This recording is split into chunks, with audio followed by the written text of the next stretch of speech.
tissues? In the last chapter, you have studied about cells. What are cells? Cells are structural and functional unit of life. Cells are the structural and functional unit of life. किसी भी organism की life के सबसे पहले जो structural और functional unit होते हैं उन्हें सेल कहते हैं. जैसे आपने किसी बिल्डिंग को कंस्ट्रक्ट होते हुए देखा होगा, वहां पर सबसे पहला यूनिट क्या होता है जिससे बिल्डिंग स्टार्ट होती है बनना?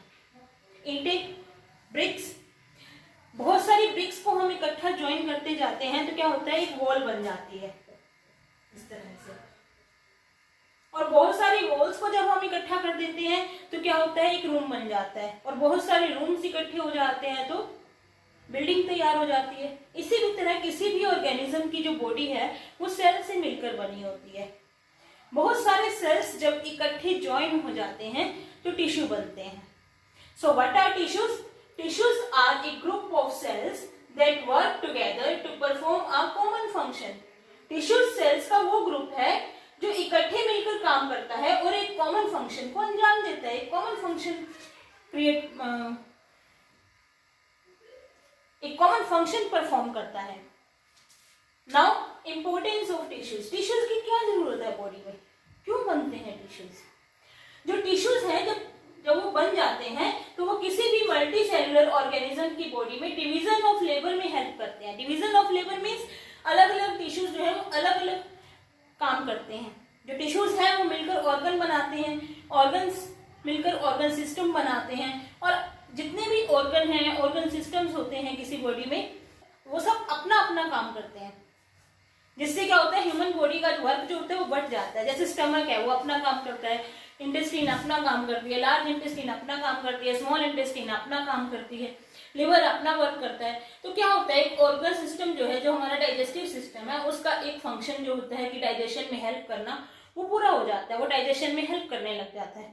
और अगर मान लो उस डाइजेस्टिव सिस्टम का एक भी ऑर्गन काम करना बंद कर दे, सपोज लिवर वर्क करना बंद कर दे, तो क्या होगा, जो वो डाइजेस्टिव सिस्टम है हमारी बॉडी का वो प्रॉपरली वर्क नहीं करेगा. क्लियर? तो ह्यूमन बॉडी में डिवीजन ऑफ लेबर किस वजह से हो रही है? टिश्यूज की वजह से. जो अगर टिश्यूज प्रेजेंट है तभी जो ह्यूमन बॉडी है या अदर ऑर्गेनिजम्स की बॉडी है उसमें डिवीजन ऑफ लेबर पॉसिबल है. सेकेंड, जो टिश्यूज हैं वो ऑर्गेनाइज होकर ऑर्गन बनाते हैं और ऑर्गन्स जो होते हैं वो मिलकर ऑर्गन सिस्टम बनाते हैं. क्लियर? तो ऑर्गन सिस्टम्स के बनने के लिए, इनफैक्ट ऑर्गेनिज्म की बॉडी के बनने के लिए जो टिश्यूज हैं वो बहुत ही इंपॉर्टेंट है. In this chapter we will study about plant tissues and animal tissues. बेटा प्लांट टिश्यूज और एनिमल टिश्यू, क्या आपको लगता है कि जो प्लांट्स हैं और एनिमल्स हैं उनके टिश्यूज एक जैसे होते हैं? Do you think the tissues are of same kind in plant and animal body? No, in plants and animal body tissues are of different types. In fact their function is also different. जो plants होते हैं बेटा उनमें जो dead tissues होते हैं वो ज्यादा होते हैं नंबर में. डेड टिश्यूज का नंबर जो होता है वो ज्यादा होता है. और जो एनिमल्स होते हैं उनमें लिविंग टिश्यूज का नंबर ज्यादा होता है. जो प्लांट टिश्यूज होते हैं उनमें मेरिस्टेमेटिक और परमानेंट टिश्यूज में डिफरेंशिएटेड होते हैं. मेरिस्टेमेटिक टिश्यूज कौन से होते हैं? मेरिस्टेमेटिक टिश्यूज वो टिश्यूज होते हैं जो कंटिन्यूअसली डिवाइड करते रहते हैं और न्यू सेल्स बनाते रहते हैं.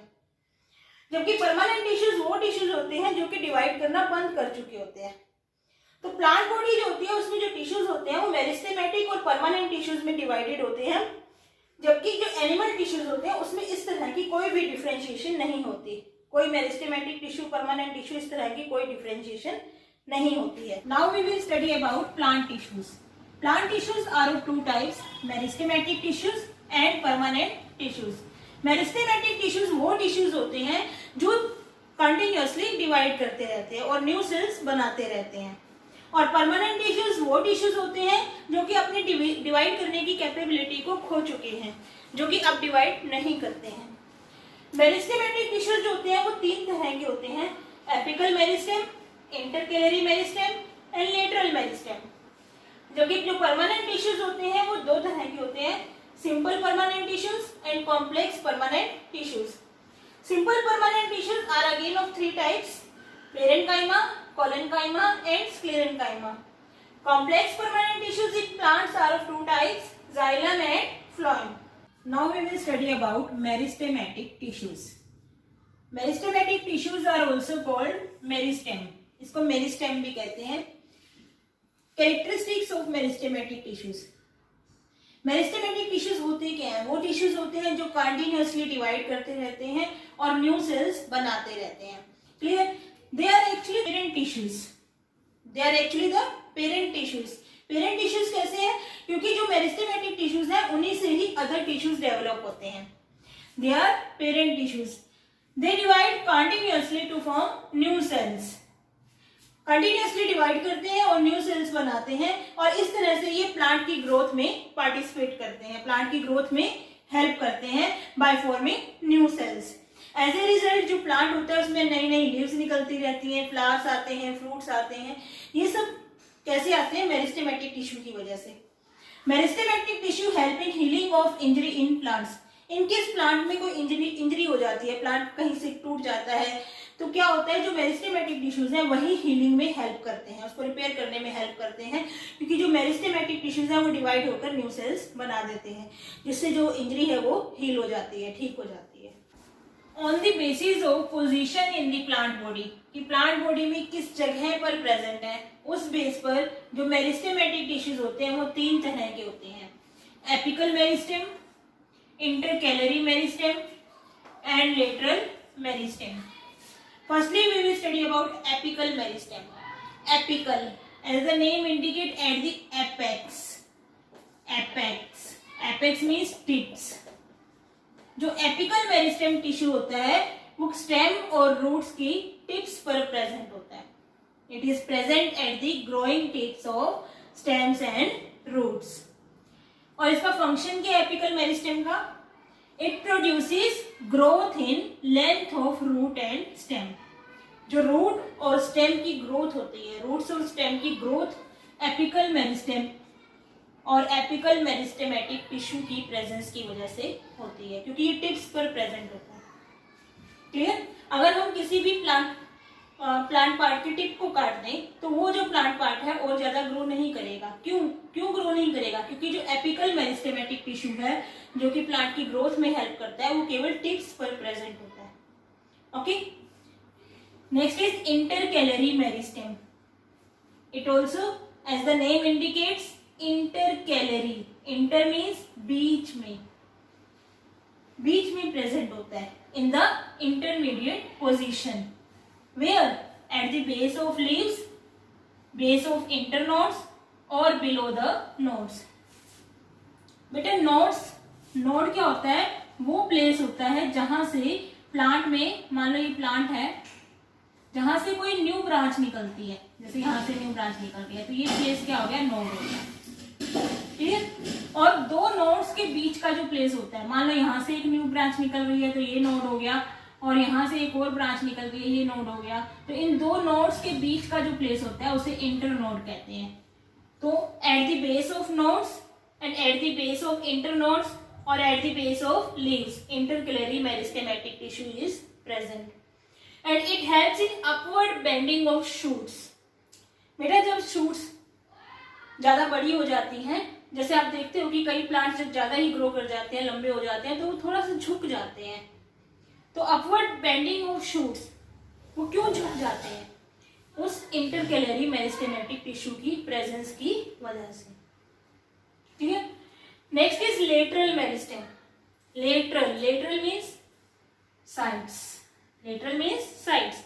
ये स्टेम और रूट की साइड्स पर प्रेजेंट होता है। कोई भी स्टेम है उसकी साइड्स पर और रूट्स की साइड्स पर प्रेजेंट होता है lateral meristematic tissues. It helps in increasing girth of stems and roots. Stem और रूट्स की गर्थ बढ़ाने में, उनकी चौड़ाई बढ़ाने में हेल्प करता है। Now we will study location of meristematic tissue with the help of a diagram. Plant में मेरिस्टेमेटिक टिश्यू कहाँ पर प्रेजेंट होते हैं उसे हम डायग्राम की हेल्प से समझेंगे। बेटा ये किसी भी रूट या स्टेम का डायग्राम है। तो जो एपिकल मेरिस्टेमेटिक टिश्यू होते हैं वो टिप्स पर प्रेजेंट होते हैं। This is the tip of root or shoot here, and at the tips apical meristematic tissue is present. These are nodes from where a new branch or new root hair arises. जहाँ से कोई नया root hair निकल रहा है या कोई new branch निकल रही है, उस पॉइंट को हम क्या कहते हैं? Node. These are nodes. Clear? और दो नोड्स के बीच का जो स्पेस होता है उसको कहते हैं इंटरनोड। तो इंटरनोड्स पे कौन सा टिश्यू प्रेजेंट है? Intercalary meristem. Eight the base of nodes and internodes intercalary meristematic tissue is present and this is lateral tissue. आप देख रहे हो इसकी लोकेशन कहाँ पे है? साइड्स पर। ये रूट्स और शूट्स के साइड्स पर प्रेजेंट होता है। साइड्स पर कौन सा टिश्यू होता है? Lateral meristematic tissues. जो एपिकल मेरिस्टेमेटिक टिश्यू होता है वो रूट और स्टेम की ग्रोथ को इंक्रीज करता है। Clear? Intercalary meristematic tissue root और शूट की बेंडिंग में हेल्प करता है और लेटरल मेरिस्टेमेटिक टिश्यू रूट और शूट की गर्थ को बढ़ाता है, उसकी चौड़ाई को बढ़ाता है। Now we will study about permanent tissues. Permanent tissues are those tissues where the cells have lost ability to divide and have assumed a permanent shape, size and function. Permanent tissues वो tissues होते हैं जिनमें जो cell है वो divide करना बंद कर चुके हैं। अब उनकी डिवाइड करने की एबिलिटी खत्म हो चुकी है और उन सेल्स ने एक परमानेंट शेप, साइज ले लिया है और उनका एक परमानेंट फंक्शन है। This permanent tissue is of two types. As I have told you earlier, permanent tissue is of two types: simple permanent tissues and complex permanent tissues. Now we will study about simple permanent tissues. It is that tissue in which cells are similar in structure, origin and function. ये वो permanent tissue है जिसमें कि जो cells हैं उनका structure भी similar होता है, ऑरिजिन भी सिमिलर होता है और वो सेम फंक्शन परफॉर्म करते हैं, सिमिलर फंक्शन परफॉर्म करते हैं। Simple permanent tissue is of three types: parenchyma, collenchyma and sclerenchyma. Now we will study about these simple permanent tissues one by one. Parenchyma, it is the most abundant tissue present in plants. ये plants में सबसे ज्यादा amount में present होता है। इसके जो cells होते हैं दे आर ओवल, स्फेरिकल और पॉलीगनल इन शेप। जो सेल्स हैं वो ओवल भी हो सकते हैं, स्फेरिकल भी हो सकते हैं, spherical means round in shape और polygonal means having many sides, इस तरह से भी हो सकते हैं, रेक्टेंगुलर भी हो सकते हैं। Cell wall is thin. इसकी जो सेल वॉल होती है, सेल वॉल क्या होती है? Outer covering of the cell in case of plants and it is thin wall होती है इसकी सेल वॉल। और जो सेल वॉल होती है वो सेल्यूलोज की बनी होती है। Cells are loosely packed with small and large intercellular spaces. जो सेल्स होते हैं बहुत ही लूजली पैक्ड होते हैं और उनके बीच में छोटे या बड़े इंटरसेलुलर स्पेसेस में दो सेल्स के बीच में स्पेस प्रेजेंट होता है। They are present in all parts of the plant like stem, root, leaves, flower, fruit, seed etcetera. Plant के सभी पार्ट्स में पाए जाते हैं पेरेन्काइमा टिश्यू। पेरेन्काइमा टिश्यू का फंक्शन क्या है? Storage of food and water. ये प्लांट में फूड और वाटर की स्टोरेज में हेल्प करता है। सेकेंड, इट प्रोवाइड रिजिडिटी और support to softer parts of the plant. Plant के जो सॉफ्ट पार्ट्स होते हैं उनको रिजिडिटी या फिर सपोर्ट प्रोवाइड करता है। This is the diagram of a parenchyma tissue. You can see here, this is the cell wall, it is thin walled. Inside it cytoplasm is present. These are vacuoles. Nucleus, this is chloroplast, and from here new cells join together like this. New sales join कर जाते हैं इस तरह से और से दो sales के बीच में इंटरसेलुलर स्पेस प्रेजेंट होता है। क्लोरेन्काइमा, व्हेन पेरेन्काइमा कंटेन्स क्लोरोप्लास्ट। जब पेरेन्काइमा के अंदर क्लोरोप्लास्ट प्रेजेंट होता है तब हम उस पेरेन्काइमा को क्लोरेन्काइमा कहते हैं। अब क्लोरेन्काइमा कहाँ प्रेजेंट होता है? लीफ के इंटीरियर में, लीफ के इनसाइड और outer part of young stems. Clear? It is the site of photosynthesis in green plants. Green plants में जो फोटोसिंथेसिस की प्रोसेस होती है वो क्लोरेन्काइमा में ही होती है। Next is एरेन्काइमा। When parenchyma contains air cavities. जब पेरेन्काइमा के अंदर एयर कैविटीज प्रेजेंट होती हैं तब उसे एरेन्काइमा कहते हैं। और जो ये एयर कैविटीज हैं ये गैसेस को स्टोर करने का काम करती हैं और प्लांट को बायोएनर्जी प्रोवाइड करती हैं। एक्वेटिक प्लांट्स को बायोएनर्जी प्रोवाइड करते हैं। बायोएनर्जी मींस जिसकी वजह से जो एक्वेटिक प्लांट्स हैं वो पानी के ऊपर तैरने लगते हैं। It is present in hydrophytes और एक्वेटिक प्लांट्स। जो एरेनकाइमा होता है वो केवल हाइड्रोफाइट्स यानी कि एक्वेटिक प्लांट्स में प्रेजेंट होता है। Next is epidermis. Parenchyma tissue which is present on the surface of plant organs. Plant organs के सरफेस के ऊपर, केवल ऊपरी पार्ट पर, on the surface, plant organs के सरफेस के ऊपर जो पेरेन्काइमा प्रेजेंट होता है उसे एपिडर्मिस कहते हैं। Now we will study about collenchyma. Collenchyma के जो सेल्स होते हैं उनकी कॉर्नर्स पर अनइवन थिकनिंग्स होती हैं। किस चीज की होती है अनइवन थिकनिंग्स? पेक्टोसेल्यूलोज की। कोलेनकाइमा के सेल्स पर कॉर्नर्स पर अनइवन थिकनिंग्स होती हैं पेक्टोसेल्यूलोज की। और जो कोलेनकाइमा टिश्यू होता है वो प्लांट के सॉफ्टर पार्ट्स को फ्लेक्सिबिलिटी प्रोवाइड करता है। इसके सेल्स जो होते हैं इलोंगेटेड होते हैं। सेल्स कैसे होते हैं? इलोंगेटेड होते हैं, पर ये ओवल, सर्कुलर और रेक्टेंगुलर भी दिखाई दे सकते हैं। देखो ये डायग्राम है कोलेनकाइमा का। सेल्स इलोंगेटेड है, बीच में वैक्यूल है, न्यूक्लियस है, this is the vacuole, this is the nucleus. ये है अनइवन वॉल थिकनिंग्स ऑफ पेक्टोसेल्यूलोज। ये इसकी सेल वॉल है, ये साइटोप्लाज्म है और ये क्लोरोप्लास्ट है। अब कोलेनकाइमा के फंक्शन क्या होते हैं? कोलेनकाइमा जो होता है वो लिविंग टिश्यू होता है। कोलेनकाइमा कैसा टिश्यू होता है? लिविंग टिश्यू होता है जो कि प्लांट को मैकेनिकल स्ट्रेंथ प्रोवाइड करता है, मजबूती प्रोवाइड करता है और साथ के साथ फ्लेक्सिबिलिटी भी प्रोवाइड करता है, जिसकी वजह से जो प्लांट पार्ट्स हैं वो बिना ब्रेक हुए आसानी से बेंड हो जाते हैं।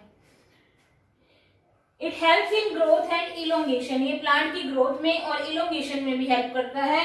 और इसमें कई बार कोलेनकाइमा में क्लोरोप्लास्ट भी प्रेजेंट होता है। और जब इसमें क्लोरोप्लास्ट प्रेजेंट होता है तब जो कोलेनकाइमा होता है वो फोटोसिंथेसिस में भी पार्टिसिपेट करता है। अब हम स्क्लेरेनकाइमा के बारे में पढ़ेंगे।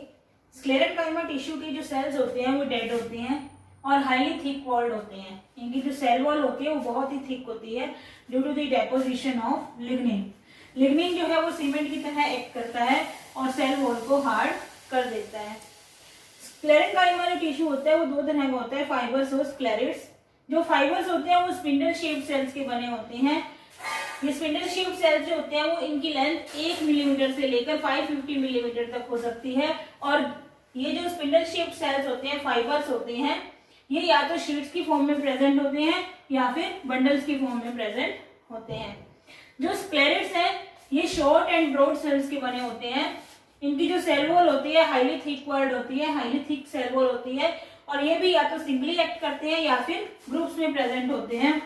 दे are also called stone cells और ग्रिड सेल्स। जो स्क्लेरेट्स हैं उनको स्टोन सेल्स भी कहते हैं और ग्रिड सेल्स भी कहते हैं। Location of sclerenchyma. Sclerenchyma tissue is present around the vascular bundles inside xylem and phloem. Xylem और फ्लोएम के अंदर वास्कुलर बंडल्स के चारों तरफ स्क्लेरेनकाइमा टिश्यू प्रेजेंट होता है। Hard coverings of seeds. Seeds की हार्ड कवरिंग्स में प्रेजेंट होता है, नट्स की हार्ड कवरिंग्स में और कोकोनट के हस्क में स्क्लेरेनकाइमा टिश्यू प्रेजेंट होता है। स्क्लेरेनकाइमा के फंक्शंस क्या है? It provides strength to the plant parts. ये प्लांट पार्ट्स को मजबूती प्रोवाइड करता है, स्ट्रेंथ प्रोवाइड करता है। And it forms a protective covering around seeds and nuts. और सीड्स और नट्स के चारों तरफ एक प्रोटेक्टिव कवरिंग बना लेता है। अब हम प्रोटेक्टिव टिश्यूज के बारे में पढ़ेंगे। प्लांट में जो प्रोटेक्टिव टिश्यूज होते हैं वो दो तरह के होते हैं, एपिडर्मिस एंड कोर।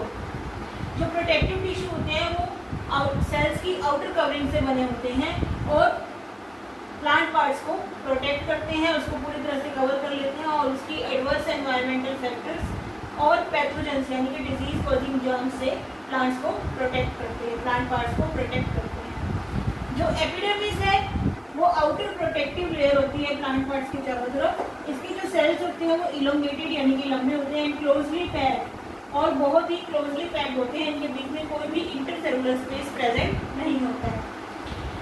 और प्लांट के एरियल पार्ट्स में जो एपिडर्मिस होता है उसके सेल्स के बीच में स्टोमेटा प्रेजेंट होते हैं और जो स्टोमेटा होते हैं वो गार्ड सेल्स के द्वारा कवर्ड होते हैं और स्टोमेटा गैसेस के एक्सचेंज में हेल्प करते हैं। और जो कोर होता है वो ओल्ड स्टेम्स और रूट्स की आउटर प्रोटेक्टिव लेयर होती है और ये जो कॉर्क होती है इसकी वॉल्स इम्परमेबल होती है। इम्परमेबल मीन्स इसकी वॉल के क्रॉस कुछ भी एक्सचेंज नहीं होता।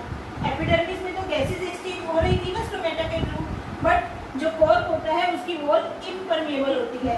क्यों इम्परमेबल हो जाती है? क्योंकि उसमें सुब्रिन डिपॉजिट हो जाता है। सुब्रिन क्या होता है? एक तरह का सीमेंटिंग सब्सटेंस होता है, लेमिन की तरह। और जो कॉर्क होती है वो डेड सेल से मिलकर बनती है। जो कॉर्क टिश्यू है वो डेड सेल्स का बना होता है। Now we will study about complex permanent tissues. जो कॉम्प्लेक्स परमानेंट टिश्यूज होते हैं प्लांट्स में वो दो तरह के होते हैं, जाइलम एंड फ्लोएम। और जाइलम एंड फ्लोएम दोनों मिलकर वास्कुलर बंडल्स या फिर कंडक्टिंग टिश्यूज बनाते हैं। जो जाइलम होता है उसे वुड भी कहा जाता है, और जाइलम जो होता है वो वाटर एंड मिनरल्स की कंडक्शन में हेल्प करता है। जाइलम जो होता है it consist of 4 types of elements. इसके 4 तरह के एलिमेंट्स होते हैं, tracheids, vessels, xylem fibres and xylem parenchyma. Tracheids जो होते हैं वो लॉन्ग ट्यूबुलर डेड सेल्स से मिलकर बने होते हैं और ये वाटर की मूवमेंट में हेल्प करते हैं। वेसल्स जो होते हैं ये भी लॉन्ग ट्यूब्स होती हैं, बट इनमें पिट्स प्रेजेंट होती हैं और ये फ्लावरिंग प्लांट्स में पाई जाती हैं। जाइलम फाइबर्स जो होते हैं ये थिक स्क्लेरेनकाइमा फाइबर से मिलकर बनते हैं and they provide mechanical strength to the plant parts.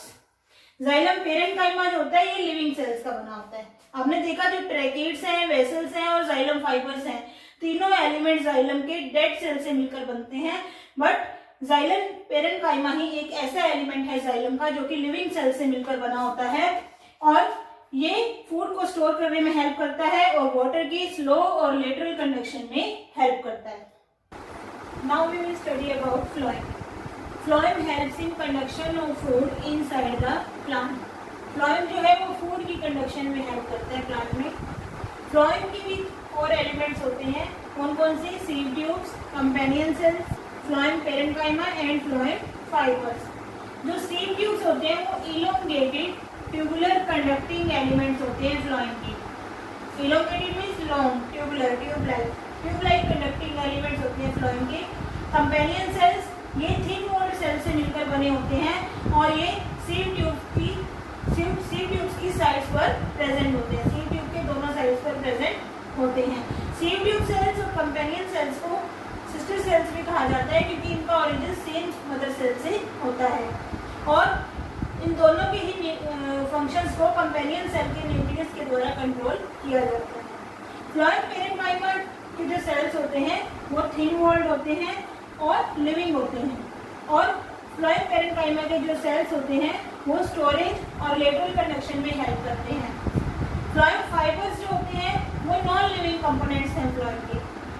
बाकी के जो तीनों कंपोनेंट्स हैं फ्लोएम के वो लिविंग सेल से मिलकर बने होते हैं और फ्लोएम फाइबर्स जो होते हैं वो नॉन लिविंग सेल से बने होते हैं, मीन्स डेड सेल से बने होते हैं। फ्लोएम फाइबर्स जो होते हैं उनके जो सेल्स होते हैं वो स्पिंडल शेप्ड होते हैं और थिक वॉल्ड होते हैं और ये टिश्यू को मैकेनिकल स्ट्रेंथ प्रोवाइड करते हैं। So it's all about plant tissues. In the next lecture we will study about animal tissues. Thank you and have a nice day.